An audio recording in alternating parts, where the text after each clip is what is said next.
যেসব অভিযোগের সাংবাদিক শ্যামল দত্ত ও মোজাম্মেল বাবুকে গ্রেফতার করা হয়েছে আদালতে সেসব অস্বীকার করেছেন তারা। অভিযোগ অস্বীকার করে আদালতে নিজের অবস্থান তুলে ধরেছেন একাত্তরের ঘাতক দালাল নির্মূল কমিটির সভাপতি শাহরিয়ার কবিরও। অবৈধ পথে ভারতে যাওয়ার সময় ময়মনসিংহের ধোবাউড়া সীমান্ত থেকে সোমবার আটক হন দৈনিক ভোরের কাগজের সম্পাদক শ্যামল দত্ত এবং একাত্তর টিভির ব্যবস্থাপনা পরিচালক মোজাম্মেল বাবু। স্থানীয়রা তাদের আটক করে পরে পুলিশের সোপর্দ করেন। একই দিন ঢাকার বনানী থেকে গ্রেফতার করা হয় একাত্তরের ঘাতক দালাল নির্মূল কমিটির সভাপতি শাহরিয়ার কবিরকেও।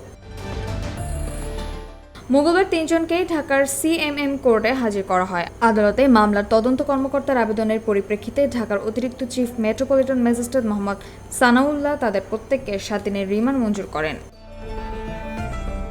আদালতে উপস্থিতদের মাধ্যমে জানা যায়, দৈনিক ভোরের কাগজের সম্পাদক শ্যামল দত্ত দাবি করেন তিনি কখনো সরকারি সুবিধা নেননি এবং কোনো চাটুকারিতা করেননি। একাত্তর টিভির ব্যবস্থাপক পরিচালক মোজাম্মেল বাবু বলেন, জয় বাংলা জয় হিন্দ স্লোগান সম্পর্কে তার বক্তব্য ম্যানিপুলেট করা হয়েছে। আর ঘাতক দালাল নির্মূল কমিটির সভাপতি শাহরিয়ার কবির মন্তব্য করেন তিনি কখনো ইসলামকে আঘাত করে কিছু বলেননি বা ইসলামকে কটূক্তি করেননি। মামলার সূত্রে জানা যায়, গত 18 জুলাই বৈষম্য বিরোধী ছাত্র আন্দোলনের সময় রমনার থানার এলাকায় আসামিরা গুলি এবং রাবার বুলেট নিক্ষেপ করেন। এতে অনেক সাধারণ মানুষ আহত হন, যার মধ্যে গুলিবিদ্ধ লিজা আক্তার 22 জুলাই চিকিৎসাধীন অবস্থায় মারা যান। এ ঘটনায় লিজা আক্তারের বাবা মোহাম্মদ জয়নাল শিকদার 5 সেপ্টেম্বর শেখ হাসিনা সহ 174 জনের বিরুদ্ধে মামলা দায়ের করেন।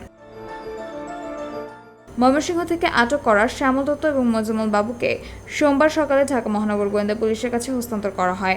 একই দিন রাতে বনানী থেকে শাহরিয়ার কবিরকে গ্রেফতার করা হয়। রাজধানীর রমনা ও ভাসানটেক থানায় করা হত্যা মামলায় তাদের বিরুদ্ধে 10 দিনের রিমান্ড আবেদন করা হয়, তবে আদালত তাদের 7 দিনের রিমান্ড মঞ্জুর করেন।